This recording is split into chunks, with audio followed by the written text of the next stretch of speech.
Good afternoon, good evening, or good morning, wherever you are connecting with us from. I'm Virginia Stagni, the founder of FT Talent and head of business development here at the Financial Times.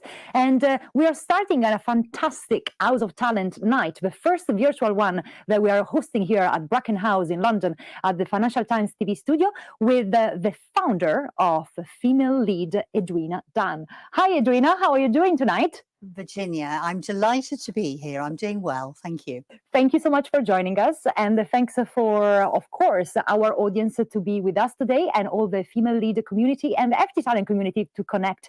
And of course, ask questions, because this night is a conversation with Edwina about funding, of course, a startup, being a startupper at any age, at any stage of your life, thinking about women empowerment, and of course, looking at the younger communities and how to be as inclusive as possible in this virtual ecosystem that we created online, of course, both of us with FT Talent and the Female Lead.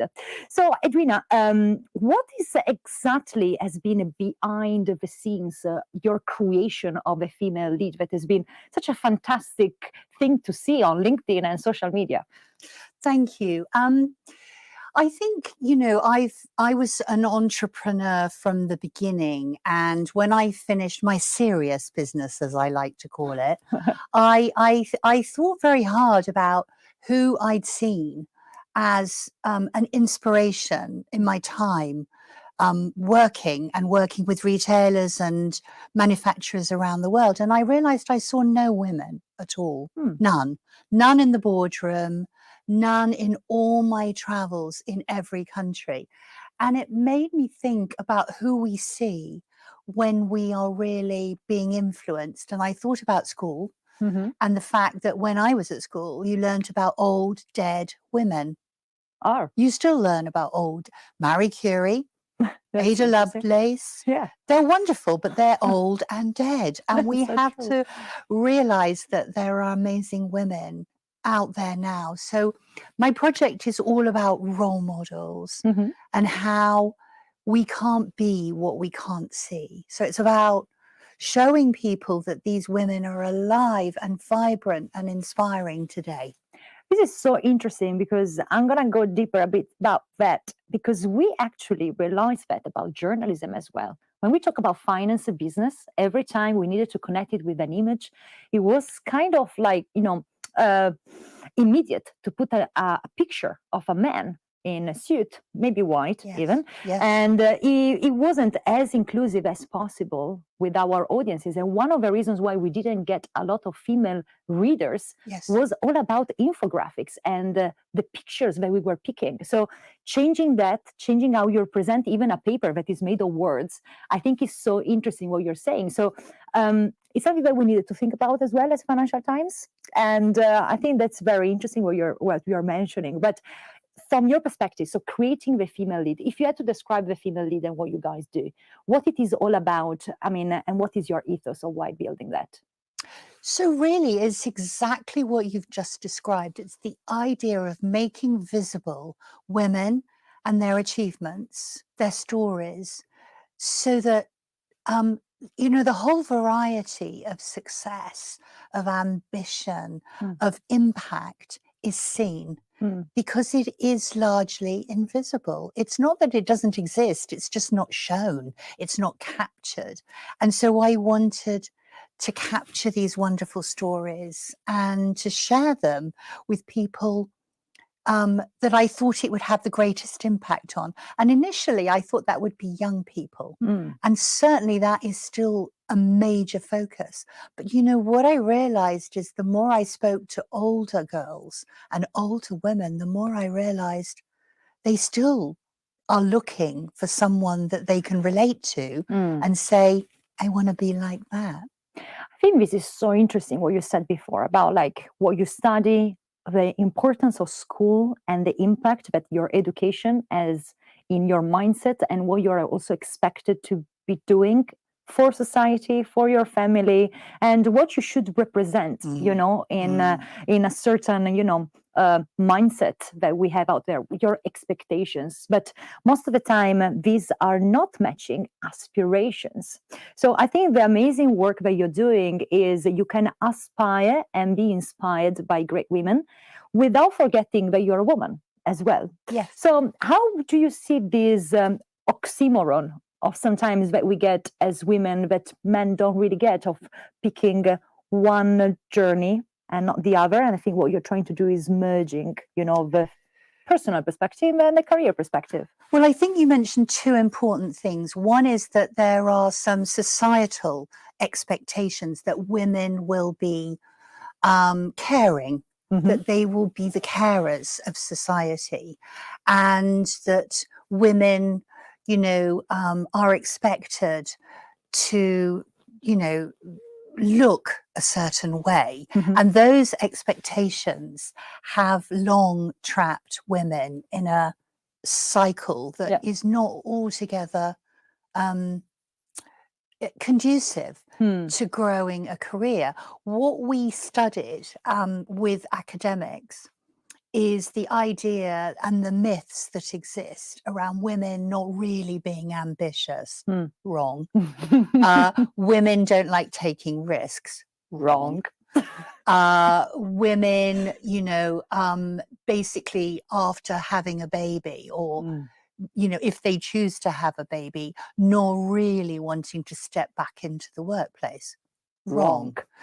There's a whole series of myths. The truth is, women are ambitious.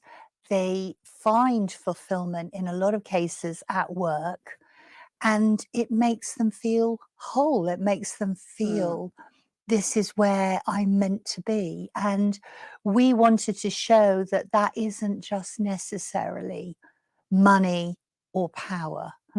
In a lot of ways, the course that women can take can lead to something really special and exciting, which is freedom. And freedom, of course, is a very joyous kind of sense of fulfillment. I am free to choose who I am and what I want to be. It's a new concept, truly.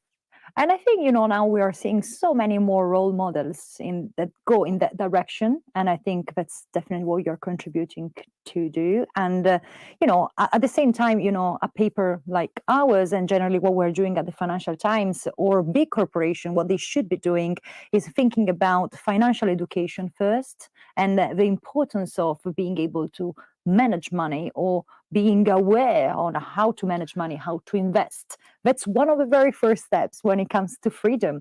And you're a founder, and of course you had a career that was in the business world, and you were saying, I didn't see a lot of women. And I think there are now more steps that we have been doing in education and financial education, business education. Now that we have more educated young girls out there, what is your view? What is your vision around financial education and generally the importance of money management for ladies? Do you know what? This will not be popular, but I'm going to say it.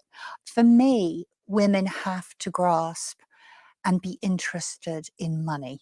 Money is a fundamentally important key to taking the lead in your life and to actually discovering power and choice. And so, I would not have naturally gone to the FT, but through my business and my work, I found I really enjoyed it, because I learned about things that didn't naturally sit within my sphere. Money is something that women are really bad at engaging with right now. They show no interest. And in fact, part of the reason is that they're looking after the day-to-day. They're doing housekeeping. They're worried about paying the school fees, not bees, school fees. Sorry about that. And, they're very focused on that right now. What that means is they end up not investing themselves. They're likely to end up with smaller pensions, massively smaller pensions than men. Combine that with them tending to live longer. and even 1 in 2 women getting divorced, sadly, Yeah. women become very vulnerable. And so really, money is not about greed. Yeah. Money is about, taking that power Yeah. and making sure you give yourself the best possible chance in life. And choices as well, and Choices. freedom of choices. And I think that's exactly what you said, something very interesting here about risk taking before, and I think it's quite connected to as well investment and an investment mindset. And we have is a pre-concept of like women not taking as many risks as men because they overthink and they have 200 things more to put in the balance sheets of their decision making process. I'd love to ask you, as a founder, is very different from being an employee of an organization. What did it take to fund your own idea, company, and also get trust from investors and other businesses for you, as even if experienced, but still Yeah. startupper investing in something new? So I suppose partly I had the advantage. Well, the advantage. So I met my husband at work, and we worked for Yeah. a big American corporate, Yeah. and we had very good career. We learned a lot of skills Mm. and built our credibility in the market. And we actually wanted to stay in that business. Okay. But the business was seeing us as a profit source. Mm. And so it was really hard to reinvest in our business. Mm. And we had ideas. We were essentially innovators. And so we tried to persuade them to invest when we knew that that wasn't going to happen. My husband then at the time, who was my wonderful business partner, although strange construct in a big corporate business, said, I have to do this. I'm finding it very difficult to work in this environment. And I said, don't worry, because we'd just taken on a big mortgage. I said, don't worry, I'll stay and I'll pay the mortgage and you go work out what you Mm. really want to do. Which sounded really, really good until, long story short, when he finally resigned, I got fired 10 minutes later because the two of us would obviously be in cahoots and set up in competition. So it was very brutal ending. And suddenly, Mm. with a big mortgage behind us, well, in front of us, actually, and no income whatsoever, we were kind of propelled into this world of setting up a business. We had two choices, which was either get a job Mm. or write a business plan, raise some investment, and work like crazy. Mhm. And we picked the latter. Mm. And we didn't really know what we were doing in terms of setting up a business, but we knew the business and we really knew what we wanted to do. We had that vision, we had that passion. Mhm. And it was actually, although scary, Mhm. it was actually quite liberating because we were actually then banking on what we thought the future was. Mm. So traumatic time. Mhm. And then you combine that with the fact that 1 year after that, we then decided, hey, this is a really good time to have a family. Okay. It was kind of a rough ride. So was it considered? Was it planned? Not really. Mm. But I think when you're determined to do something, you kind of bend it into a shape Mm. that works for you. And, the one thing I discovered was that my husband and I were fantastic business partners, polar opposites, but Mm. we worked really well together. Mm. And that was it. We began. I think what comes out of the story here, it's like the old Greek times. They always say that the crisis, the word of crisis is an interesting one because it's in the language actually means the moment of judgment where you actually decide what to do in a difficult time. And I always find this etymology so interesting because this is an example when you have something unexpected like a black swan in your career that comes out, as we have all experienced as well when we had the COVID or other critical moments in the last few years behind us. I think it's that moment where you actually know what you want and you know who you are, And if you're centered, you can really approach with, a visionary, and sometimes you might see as a crazy one, going after a vision and taking a bit more risks.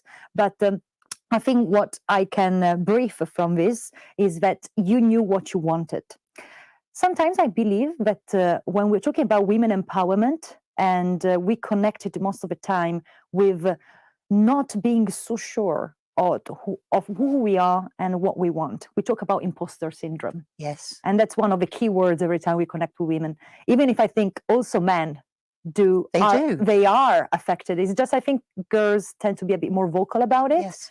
And I would love to know about these. How did you approach? Were you ever affected by imposter syndrome? Of course.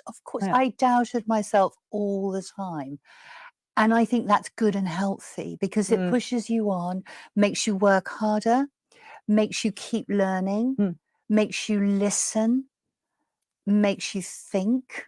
Yeah. Whereas the arrogance of complete self-assurance is almost narcissistic. So I think we should stop worrying about imposter syndrome. We all doubt ourselves, all of us. And I think we just have to keep saying that I believe in me. I believe in my ability to get out of a difficult situation, to problem solve when something seems insurmountable. And if I don't know how, I have friends, colleagues who can advise me. And that self-reliance is something that we really try and encourage and build on, which is we all have super strengths. Did you know that? We all have something that we find really easy and others find really, really difficult. Yeah. And we tend to undervalue that quality. Everything we're really good at, we go, well, that's easy. How many times have we gone, but it's not really important, it's easy. Yeah. Whereas actually, for other people looking at us, they think I can't do that. And so we're always looking over the fence and thinking that someone else has more than us, but they don't have what we have. And what is your advice to youngers out there that are listening to us when you have that moments where you are not really truly believing in, for example, your leadership skill set, how you can set up to be, for the first time, the leader of a team? What is your advice to youngers to start, building up that regime of thinking about their soft skills as something that they can play with, that they can learn? I think leadership is something that you can learn by doing as much as you do with the hard skills. What is your advice around that? And how female lead do you think can help these youngers in this journey? So I think it's a great question, and it's a really, really important one. I think being honest about, even in a leadership role, being honest about what you're good at and where you feel comfortable and sharing that with your team is not a sign of weakness. It's a sign of respect and strength. And actually calling out from them, what are your strengths? Yeah. You start to immediately build a respectful team, which is, I don't have everything. I don't know all the answers, but this is why I think I've been put in this position. This is why I've been selected or given the chance to be a leader. Therefore, I must rely and trust that someone sees in me those qualities. And then it's your job as a, evolving leader to see the qualities in the people around you and say, okay, let's bring that out. Let's rely on that. Let's depend on each other to bring those qualities into a kind of rounded skill set. And that's really, isn't that what leadership is all about? Which is we just bring the best of ourselves to the group, and then we all together solve that problem. What I think this green sofa most of the time does is like that it really allows this in conversation style. So now I really want to revert the question. Let's say that you are not entitled to be a leader yet, but you feel you are. maybe the environment you're working for and you're working with is not seeing that yet in you, and you need to shine. I do believe, and this would be an advice for any young person out there that is listening to us, either girls or boys or whatever gender they feel they belong to. How do you advise these young people to, without arrogance, start pushing themselves out there to really express their leadership skill sets and how they can build up their profile to be a leader? We're talking about empowerment here today. So, what is your what are your thoughts around that? How do you think we can approach the reverted? I'm not a leader. I'm not there yet, but I feel I can be. So I think the first step is really being bold enough to share your voice, to share your opinion. It's not about shouting the loudest. It's not about saying I'm right and everybody else is wrong. But I notice sometimes there's a real reluctance to speak your mind and to say, I'm thinking this, or I'm worried that we're going in the wrong direction. And can we just re-engage as to what the mission is? And I think speaking out is something that people are very scared of doing because they're scared of someone laughing at them or pointing at them saying you're wrong.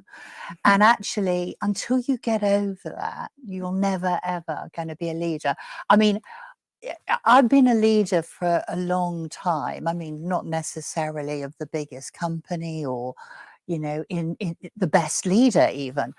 But you learn that you speak your mind and that you're judged on that. And sometimes you're wrong and sometimes you're proved to be wrong. How you handle that and what you do next is what makes you a leader over time and hopefully ultimately a respected leader, because leaders don't know all the answers. And I think if your audience or our audiences think that, I would say, you know, leaders are just people who can get the best out of all the team around them. And that's it. And, you know, like leadership most of the time is connected with networking, ability to build your own network, and relying on your best allies. And how you build that little army around yourself is what really empowers you. And you definitely did with the female leads. You have an amazing network, more than 4 million followers on LinkedIn. And it's really like, I think, like-minded people all together, and really being inspired on finding, you know, new inspirations through the stories that you're sharing.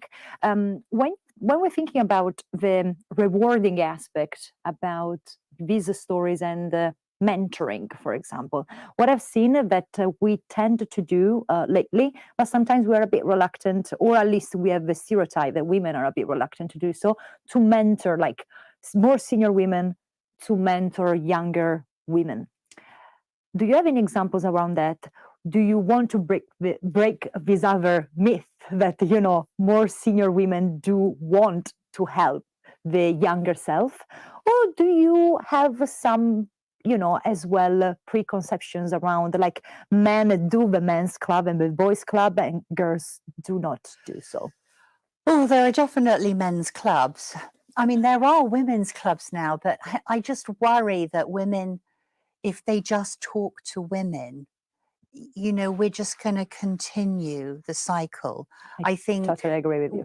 We need to have conversations right across the board. You know, I think women need to get comfortable with asking questions of others and learning from them, and put aside worries about being judged in any way.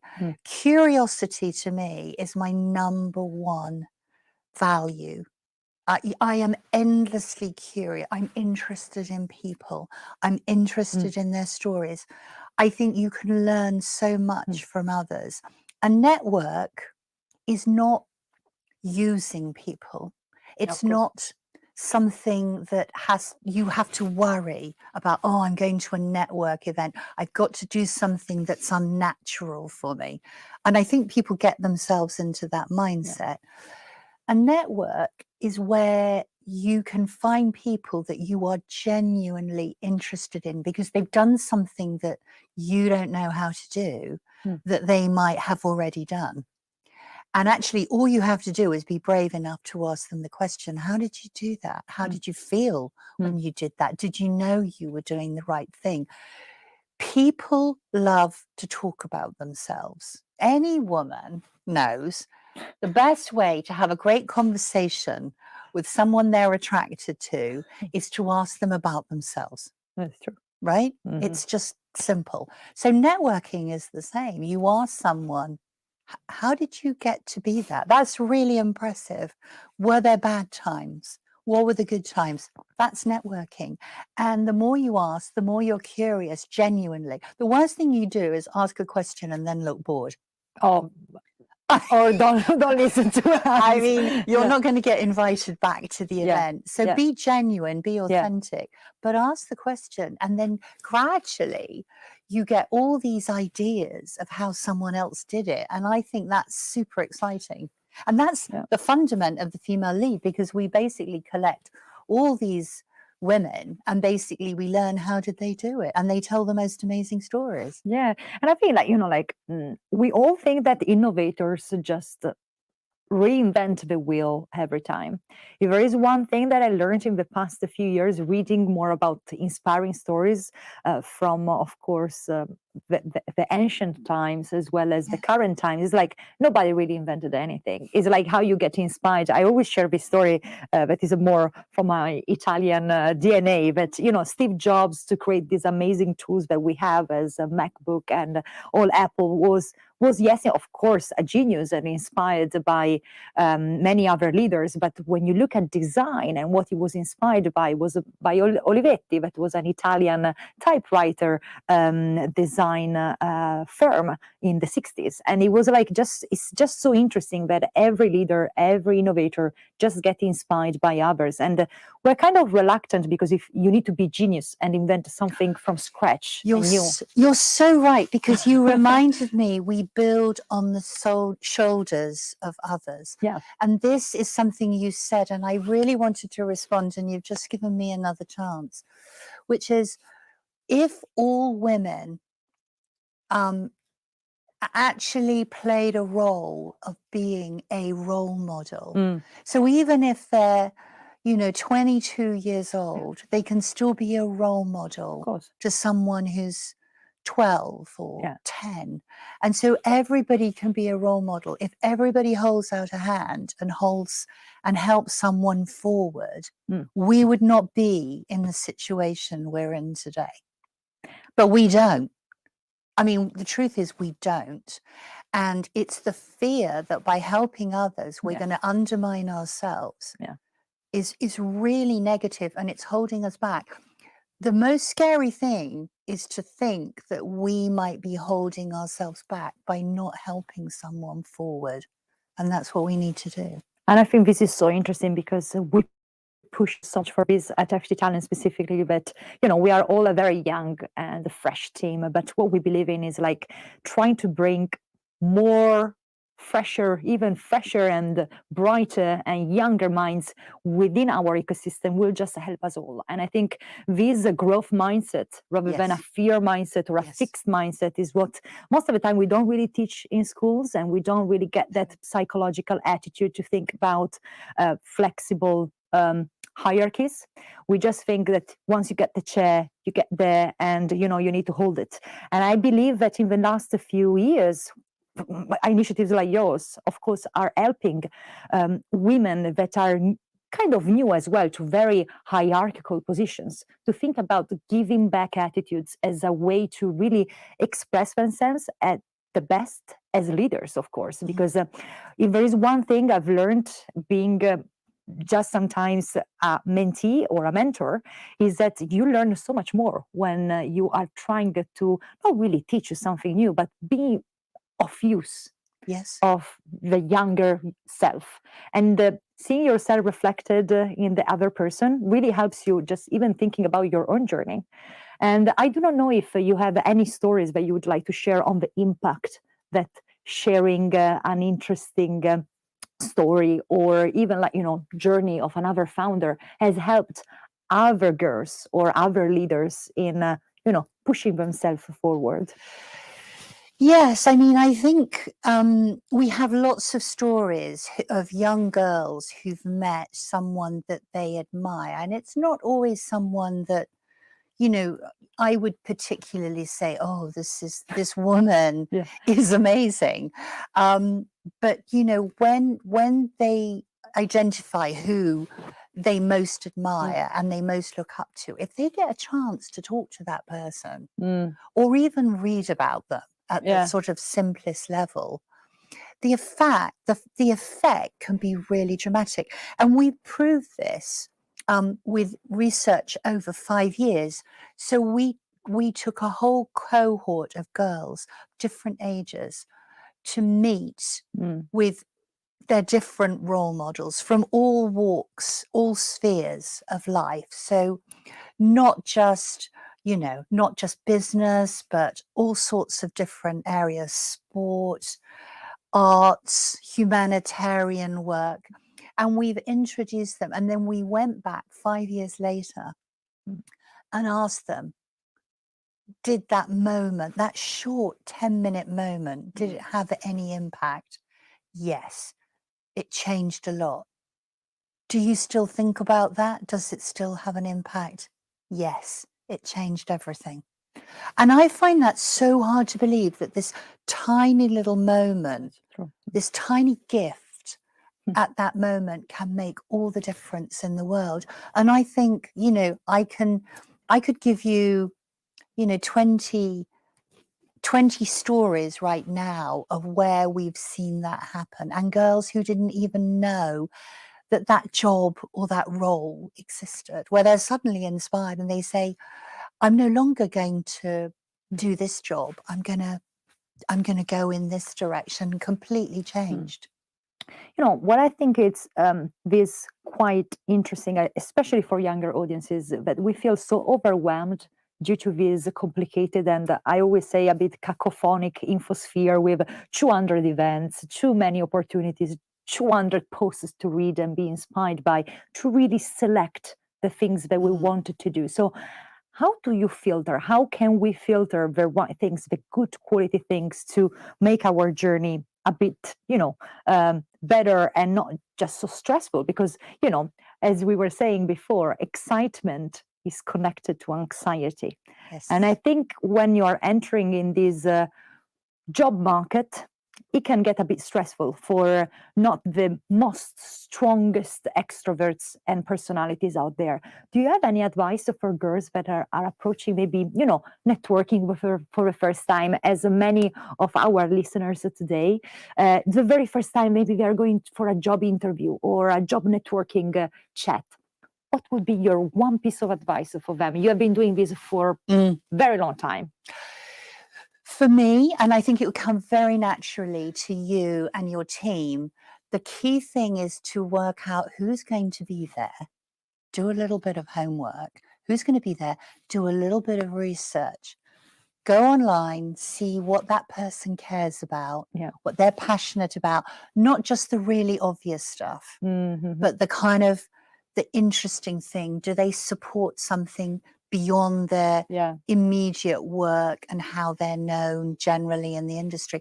That little bit of knowledge, if you have the opportunity to talk to that person, will surprise them and impress them because you've taken the trouble to find out about them.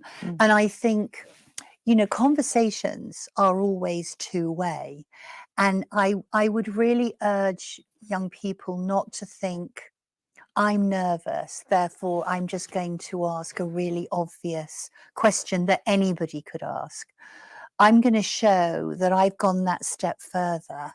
And I mean, not creepy, not like, not digging really deep, but I really. I've seen you 2 weeks ago posted about that amazing shop. I went there. Yeah, and I bought exactly the same thing as you. No. So not like that, but just something that shows curiosity, respect, and to frame something that is a positive conversation you can have with that person. you know, it would cut through everything else. We have found, and again, we've proved that you can follow a lot of things. You can follow cookery, you can follow art, travel, skiing, the Kardashians, whatever you want.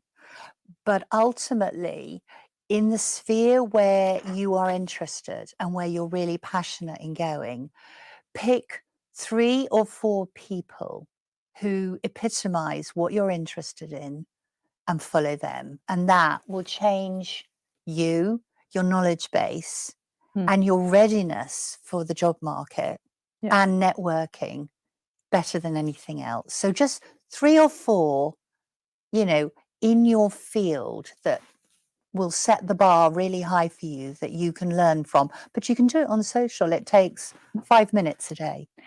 This is so interesting when we're talking about how you filter your social media and where you basically put your attention, because we are in the attention economy. Everything is about our time. We always think that currency is connected to money. I'm way more convinced that it's connected to time and quality time, where we are spending it, what are we reading, what kind of data are we grasping, and also we are giving out when reading or engaging with certain content. And of course, we are here to talk about how empowering good content can be, both from an FT perspective and the female leader perspective. And when it comes to your importance of data, you've been sharing a lot that you did a lot of research. You work with academia. Yep. You work with universities and schools. How important is to share the right data in surveys and research to really empower people in their decision-making process, or like to make up their mind for certain, contexts? So there are 2 sides to that question. It's a really, really important question. One is, I think data benefits all of us if we can understand who we are and how we relate to others. Are we the type of person that likes enjoyment, or that likes power, or that likes control, or that likes variety? Those differences make us who we are. Understanding brand me is really important.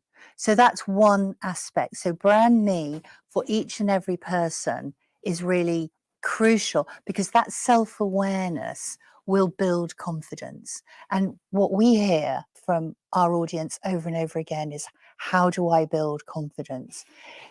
Building confidence is about knowing who you are and actually learning about the people that you admire, learning about the people that you work with, and that creates that knowledge and that respect. So that's one element. Second element is really important, which is my mission, which is how can we use data on women from a rich, deep resource, from like the survey we've created has already been completed by 130,000 women.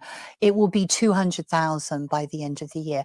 That data is unparalleled. That data on women, it does not exist anywhere else. So once we know what women really care about in their life and in their work and how they balance that, so money, work, health, relationships, all of these things, once we understand that, we can then say to business, to government, here's what women really care about. This is how it breaks down by age. This is how it breaks down by industry sector, all of those things.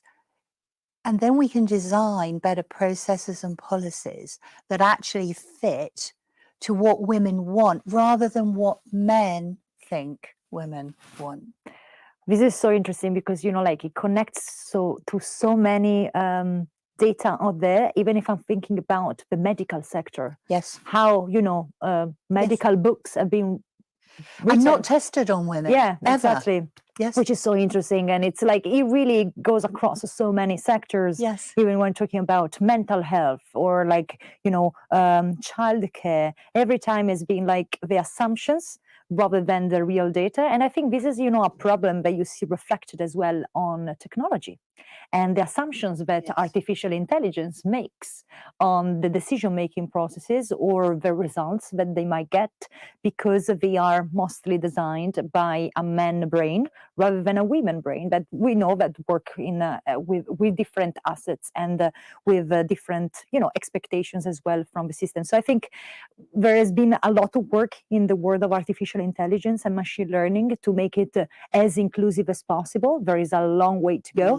Now that we are seeing so many more girls entering in, for example, the engineering and technological world way more than they used decades ago.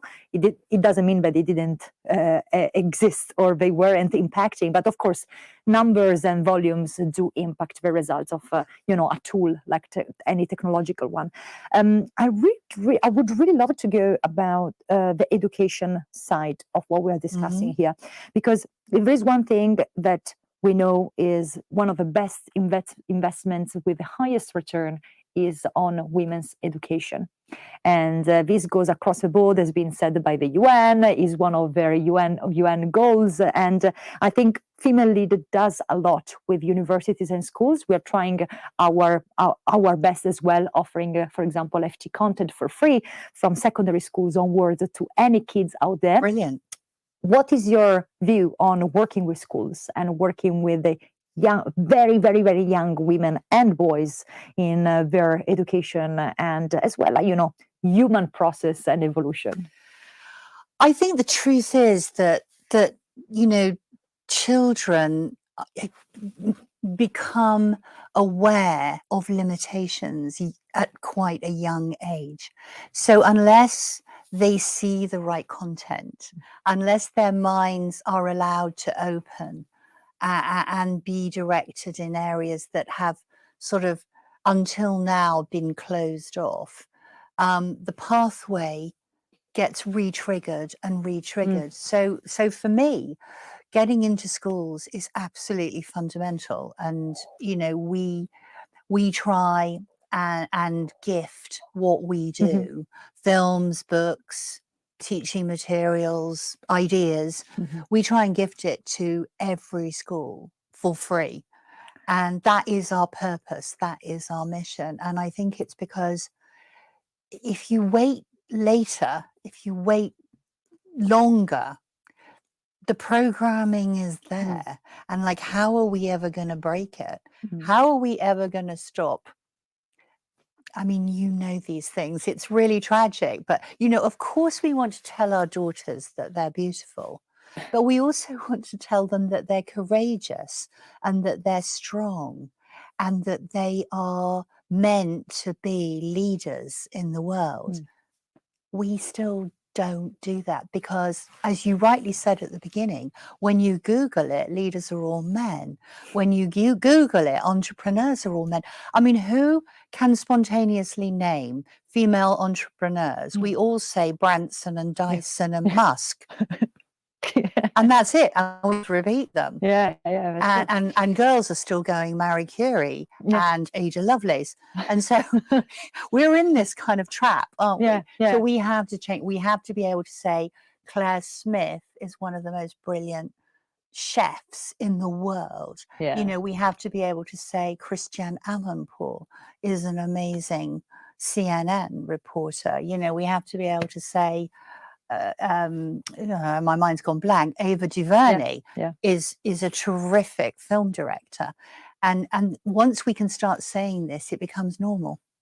And I think that's really what is in the power of media and representation. That's why communicating news in an inclusive way is so powerful for society, and the way we're representing society as truly is, because don't forget that we are 52% of the market out there, which I mean that it's very interesting from a business perspective to be attractive for women as a product, as a service, or as anything, because we are more than half of the world out there. So I think representing women in an inclusive way is not just because we want to be fair, but you want to be efficient with the business mind and mindset. And I think if there is one thing that from an entrepreneurial angle, I do not know if you agree with me, but every time we're talking about diversity and inclusion or equality, we always make it as a nice to have or something that is more a HR thing. Or I love making it a business case.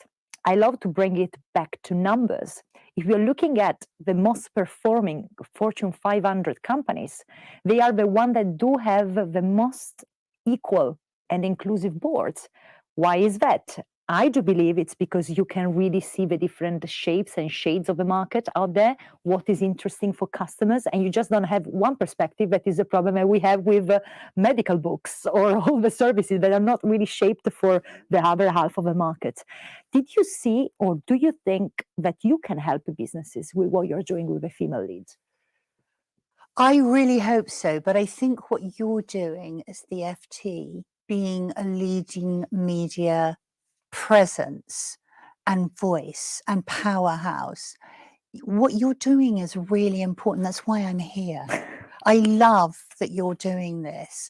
I love that you're representing all the supremely clever women who you really want to draw into this community, and they're missing out by not being here. I really honestly believe that, you know, it is all about understanding how business works that is going to ignite the next set of entrepreneurs, and they're all out there now. Yeah. And they're probably thinking, gosh, I'm a bit different and I'm a bit uncomfortable. Yeah.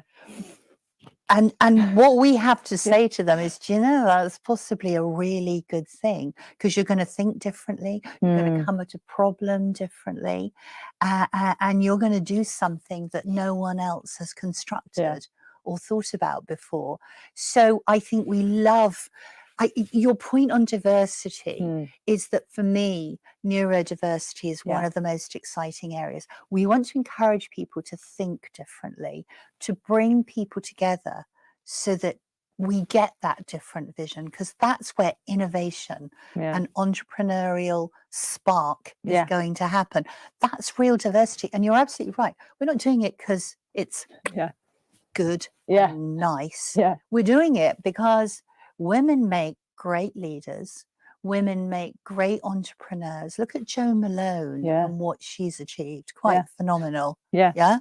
And she's done it twice, not once, because she was fed up the first time. So she did it again. Bobby Brown, you know, also done it again and really determined to do it again. So we, you know, women are great business entrepreneurs, and they all talk. All the ones who did it said, yeah, I stuck out a bit. I was a bit odd at school, or I wasn't very good at school. Actually, I wasn't great at school, I have to say. So that's the excitement.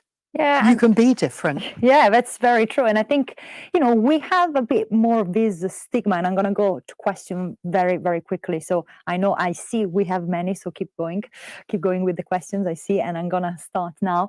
And I think there is a bit more of a stamp or a stigma around diversity for women rather than for boys. And I have a question for you. You know, most of the time when a very dynamic woman and you're maybe, you know, an entrepreneur, have so many passions. If you're a man, you're cool. If you're a woman, you're like, you know, a bit crazy or unreachable, and it's like, oh, you're too much work.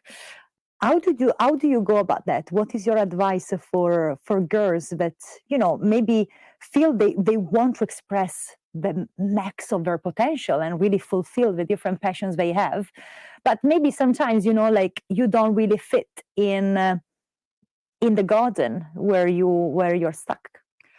I mean, please tell me that no one thinks the entrepreneurs who are male that I mentioned are completely normal, right? No.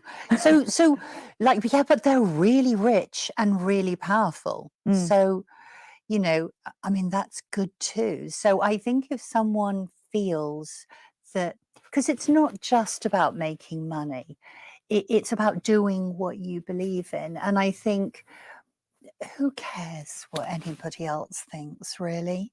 Honestly? I mean, surely that can't be. I think when you're younger, you worry about it. As you get older, You don't worry Yeah. about it so much. And most of the time I hear women say they wish they told their younger self, Oh, yeah. right? Don't worry so much Yeah. about whether you're perfect or Yeah. your body's perfect or you say Yeah. something in exactly the right way. Yeah. Just focus on the fact that you're doing something that you believe in Yeah. and that you're doing it with all your might, all your power, all your passion. Yeah. Because actually, I think that's how you have the most fun. It's not an easy journey though, because you are likely to be called odd for a while. I think so, and it's like, like, I'm speaking from a perspective of like, yeah, I still gonna do it. I have fun and I want to enjoy life. I think life is very short, and you really need to try to make the most out of it and really enjoy it as much as possible. Thinking about work and career and your own development as part of this journey, and don't forget what you really care about. There might be other aspect of your life that you want to focus on, and I think it's completely legit. And I just think that sometimes when I speak to younger girls, they are a bit more impacted by the fact that I might not be able to do all of this because, Yes, yeah, perfectionism.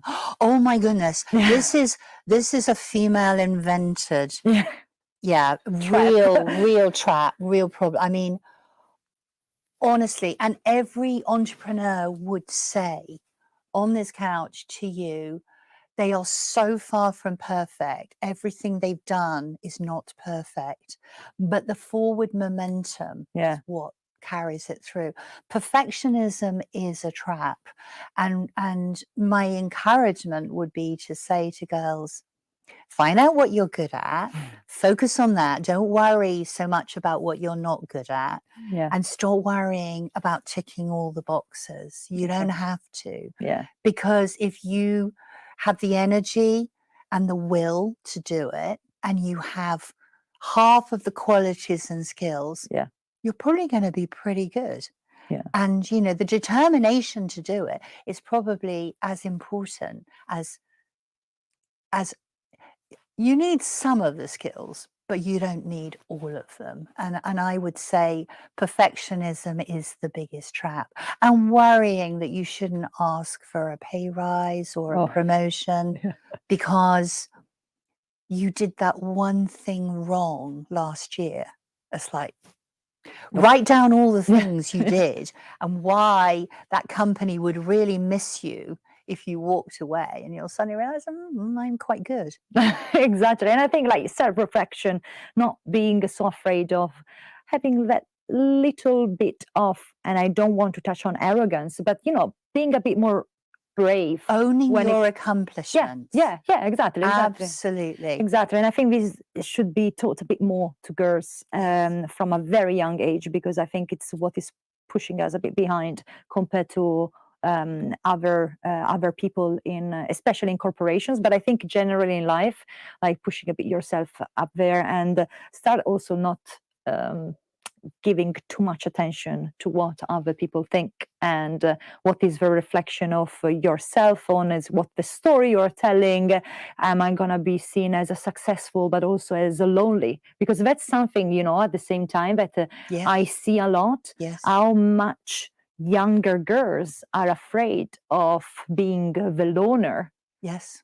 because they are trapped in their success story or whatever they want to be. As like, oh, I want really to focus on my career, but who said that you want to forget about your Yes. family or your love or whatever it is, what is important and meaningful to you, for example, art. Yes. And I just think, like we are so used to siloed personalities and careers and stories. And what I love about the female lead is like you really give a well-rounded understanding of the humans.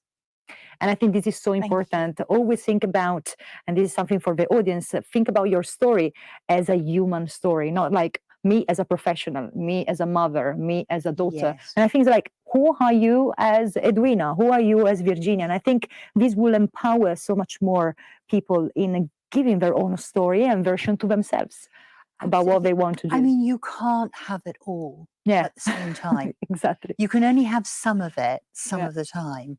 And I think we all go through stages in our life where we feel, I'm a bit out of balance Yeah. with this. Yeah. And You know, it's such a challenge to think, yes, it's a bit imbalanced now, but it will right itself, Yeah. and I will come through it. And to be kind to yourself and forgive yourself for being a bit one-dimensional at times. Forgiving yourself, and I think it's a Forgive yourself. very important tip here. I think we can go to questions. So thank you for, of course, all your insights, Edwina. But now we have, of course, a question from the audience. And I see Kirsty that is asking, how do you manage stress and look after your mental health as an entrepreneur? Well, we do know entrepreneurs have it toughest with mental wellness. I think the burden on it's a very lonely role. It's a very lonely job. So I think this is a very good question, because it is lonely, and you know, you have to find a couple of people around you that you can trust and show vulnerability to. Because I think, you know, once you are an entrepreneur, you think, oh, I'm a leader. I've got to be the all-seeing eye. I've got to be really strong. I've never got to show any weakness or failure. You need to find a couple of people who will share with you and you will share with them. I had a really bad day. I feel awful. And I just need to, you know, either get in a bath and have a long soak, go for a run, or drink a bottle of wine. I'm not advocating it. I'm just saying it might happen occasionally. And yeah, although I would not recommend alcohol long term, you have to unload. You have to be kind to yourself and say, you know, my daughter is now an entrepreneur. My next generation, she's 30 years old, 31, I think. And every year we have one of the best times ever together, where we sit down and we write. Will you forgive me if I swear very slightly? I am all about forgiveness. I'm in the FT, but we write our shit list. Okay. Yeah, sure. And our shit list is really powerful, because we write all the worst things that happened that year. The worst unkindnesses, the worst cruelty, the worst failures. And we have a glass of wine while we're doing it. And by the end of it, we're laughing and say, no, I can beat you. What about this one? That's good. And we have this list and we keep it. And you know, it is cathartic. Truly cathartic. Because once we say it, it no longer has power over us. And yeah, we had a bad time, but we survived and we've come through it. So you have to let your hair down, speak it, tell it to someone who you trust, and be vulnerable sometimes. That's very good. Thank you so much. So I've got Charlotte here. You are both incredible women. Thank you, Charlotte. What are some of your daily habits that help to keep you motivated? What about you? Well, I think we should both answer this. You know, what are my daily habits? Oh my goodness. I work really hard. I must admit that. But I believe in what I do, and I have to find joy every day.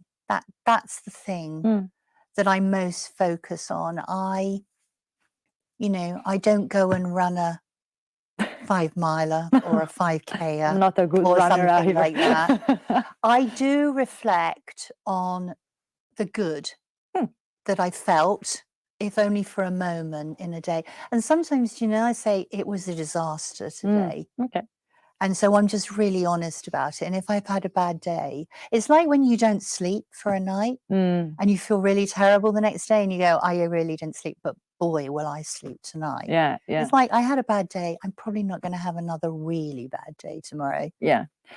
For me, in terms of daily habits, maybe what is interesting, I try to keep this daily journal that is more focused on things that motivated me or made me happy that day. It's like I don't want to frame this as a like all the happy moments of my day, but it's most of the time it's something that is related to business or some encounters, things that I've learned from a certain person or something I listened to that inspired me. And I think like what I've noticed is like keeping a note of things just doesn't get confused or slipped our minds when we get a bit overwhelmed with the daily tasks. When you go back to this kind of like vademecum of great things I've learned and I've seen in the past month, maybe you see what is your personal experience of what you're doing and the great opportunity that you had in that particular job. Or most of the time I always reflect, shall I go to that event? I'm so tired, I shouldn't. I'm like, I'm not gonna really miss out. But then I'm going back to that journal most of the time where it's like, oh, there I met that great person, or I listened to that 1 second of piece of advice that really changed my perspective on something. So if I noted it down, I can remember. So my my little tip for you, Charlotte, is like maybe if you have your Apple or Android notes, just take a note of things that you learned that day and reread it. It's always very helpful. And if you haven't got anything nice that happened that you did record, read someone else's book where they did something interesting. Or, I mean, I love a novel. Yeah, that's very true, because you can live someone else's life. You can live someone else's life. And sometimes it's better. Yeah, and sometimes it's good to escape from your daily trap. So that's Tam here asking you something, Edwina. We hear a lot about young women under 30s. There is not a lot of support out there over a certain age. What trends do you see about other age ranges? Very interesting, Tam. Thank you. So the female lead specifically says we are for every age and every stage. So this is a really important question, and obviously we're very active on social media, and social media tends to skew a bit younger. Yeah. But as an older woman myself, I am very passionate that we do talk about, things like ageism, things like health, things, about fulfillment in life. What does fulfillment mean when you're 50 plus, 60 plus, 70 plus? What does fulfillment mean? And I don't think it's been talked about. I don't think it's been particularly studied. I hope we'll do a lot more research into that so that we can talk about it genuinely. I think every woman needs to have inspiration and stimulus, whatever her age. And I think it is a bit sparse as you get slightly older in what we see today. But achievement does not get sparse as we get older. A lot of our female leads tilt towards the older age groups, which is kind of logical because sometimes it takes a long time and a lot of mistakes to get to the top of wherever it is you're trying to get. I think, like we have so much to learn from senior leaders, and especially from women that have been there in your position, with also not the advantages that, let's admit, Western society allows or let us have as younger women. I think we have a bit more conscious mindset around us, especially in boardrooms, especially in the decision-making processes of corporates and the policies. There is a bit more of a flexible mindset, or at least I do believe that the institutions are on the listening side. There was a blind eye, I think, before. So I guess learning from the experience of how did you make it when you were there in even way more difficult circumstances is so interesting, especially for younger women. So I think the question here was about the support, and but also the kind of support you can get from younger mentors. It's fundamental because we get from cross mentorship. Sometimes we do panels with young girls, from the schools that we work with. And sometimes their questions and their comments make you take a sharp intake of breath, because their perspective is so different and fresh and actually really invigorating sometimes. So, you know, we talk a lot about mentoring. I mean, it is two-way. Thank you. And from Prue, we got, hi, Edwina and Virginia. Thanks so much for facilitating this conversation. Thanks to you for listening. How can we work alongside men to make a bigger impact? It's a big question. Oh, that is, for me, it's, you know, the time for this is now. You know, I think we've spent quite a long time talking about what is wrong for women in society today. You know, we talk about a world that's been made by men for men. And there's a lot where we're gathering evidence of all the things that don't work and aren't fair and the bias, etc. We now have to move into, right, how do we change it? How do we ensure that this is not a tick box, but actually positive action, because it's good for business, it's good for society. And I think to do that, Prue, we absolutely need to speak with men. And I think what I hope to do with my sort of data science hat on is bring compelling evidence to the fact that women aren't a nice to have, they're a must have.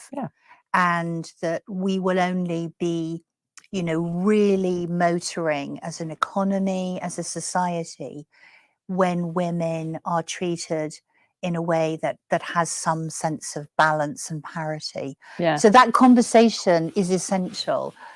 How we do it, when we do it, kind of watch this space. I'm still figuring it out. But I hope to use that, you know, research and evidence to create compelling stories that cannot be dismissed as emotion or anecdote. Yeah, that's so true. And it's like, you know, like one thing that I love and never learned by staying here at the Financial Times is like, most of the time, bringing the conversation and having the conversation together is so important, especially on some editorial decision-making processes. I've seen that both men and women do work together, and that's something that, you know, I acknowledged. I'm not part of a newsroom, so I just watch this. But what I found very interesting has been the kind of listening process that we got in terms of like seeing the perspective of different experts.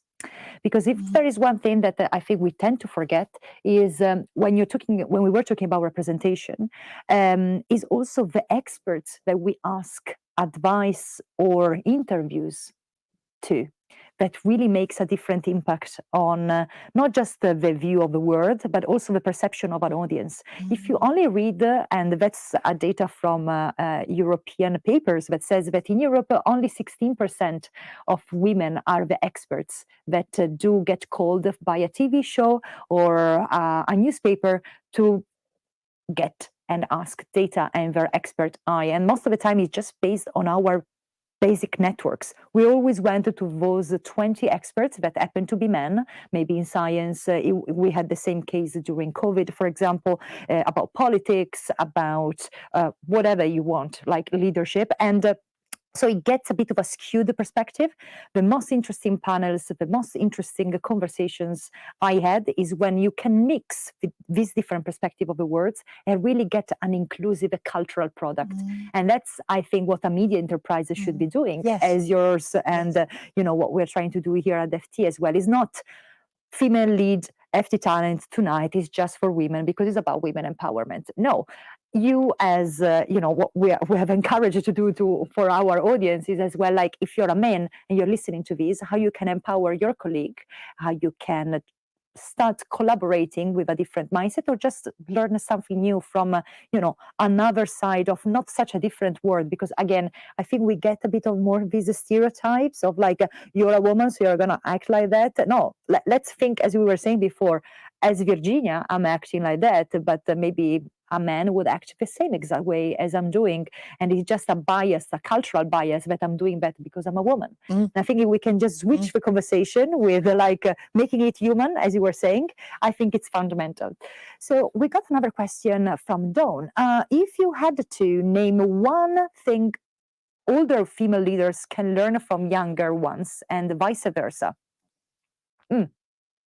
what would you name of the thing that an older female leader can learn from a younger one? I think the naturalness with which they are, you know, so open to many cultures, you know, many, you know, diverse groups of people. I think, you know, what's so refreshing is this, it's almost like breathing in their world. And I think, you know, they don't really see bias in anything. They don't express any bias in what they do. And then suddenly they come into a world where there are all these sort of hidden agendas and things, and they think, why? You know, it's not transparent. Policies and processes in a lot of places are not transparent. So the question that I think must ring through so many heads is why? Why is that tilt, that bias there? Yeah. Because they don't see it. And I think if they had the voice, if we gave them the power and the voice, I think we'd end up with some really positive and interesting solutions. Mind you, we might also find out that everybody would permanently work at home and nobody would come into the office, which I'm not sure works for everybody. But you know, I think I think it's about being respectful to the different voices. I think certainly all the young people I've come across have surprised me with their absolute transformational ability and talent. The lady that runs our social media had never done it before. What is her name? Lauren. Okay, Lauren, I know she's making this possible. So changed our world. And she was young, relatively and well qualified, but relatively experienced. She came and did magic for the female lead. I couldn't have dreamt it, let alone delivered it. She did that. So I think what you're saying is that you trusted her. Yes. So I think that relationship of trust, because the question was about vice versa, what maybe I can answer on what younger leaders can learn from more senior female leaders, is that trust and how to, first of all, trust yourself, to push yourself out there, but especially the trust relationship that you can build with a more senior leader, either female or male. But it's fundamental to really give you the strength to try and test new things. And what I love is when someone trusts that you're going to fail, because like giving you the space to make mistakes as well and allow you to do so is something that you can learn a lot from more experienced leaders that are so busy with other things that know by default they're going to make mistakes. And I think there is one piece of thing that I've learned, for example, from my older boss, Kay, that he knew he was making mistakes and I would have made mistakes, but he allowed me to test and trial. And I think that's a very interesting skills that when you're young, you're in that perfectionist trap, and you don't want to try. And it's like, just experience and have a go. And because you learn more when you make a mistake than you do when it works fine. Because when it works fine, you'll go, I wonder why. When it goes wrong, you know, like you're like, I will never do that again. We have time for other 2 questions, so we're going to answer them in radiophonic times. Tony is asking you, what is the best piece of career advice you have ever received?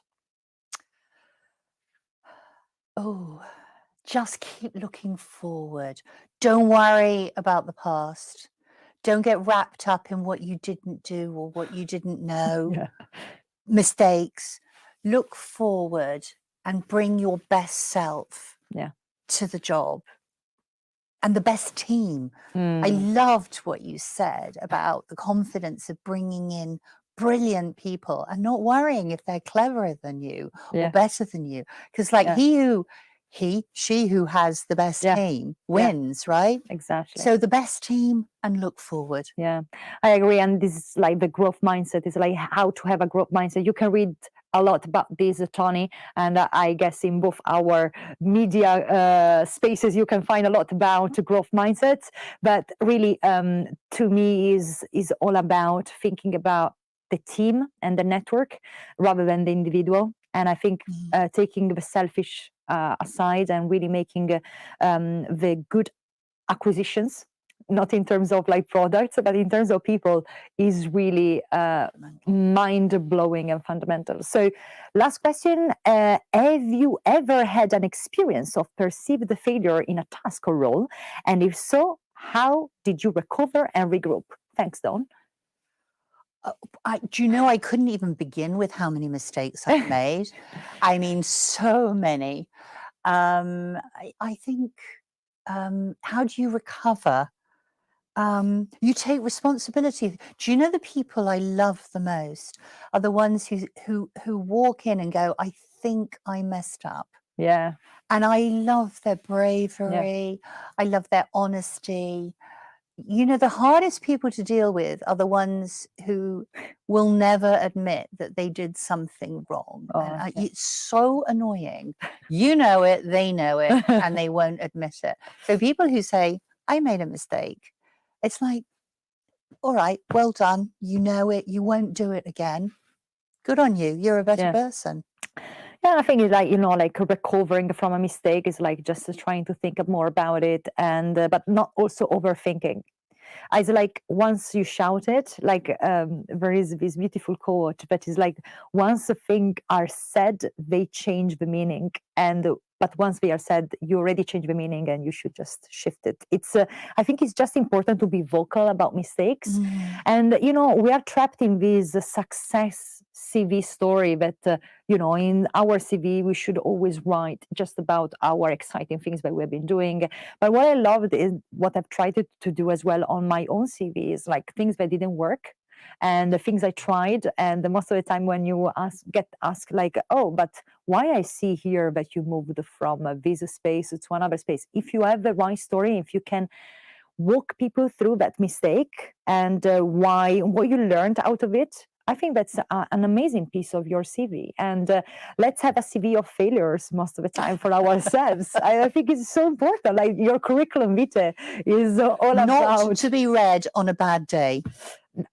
yeah, maybe, or maybe you on good days you read like about like what you learned out of that, and you don't repeat it again. So I think this was great, Edwina. I really can't thank you more for this evening together. I hope you enjoyed it, but of course, I hope our audience enjoyed the conversation tonight.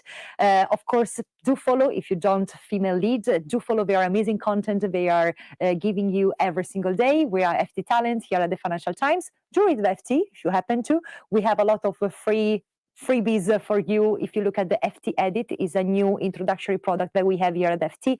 Give you 8 stories that are exciting. You can try the app for a month for free. So just have a go if you want, and if you want to be informed. And Edwina, I cannot thank you enough for this lovely conversation. Thank you so much. Thank you. Thank you for your time. And thank you everyone for joining us tonight. Stay tuned for another House of Talent night soon. Thank you, Edwina.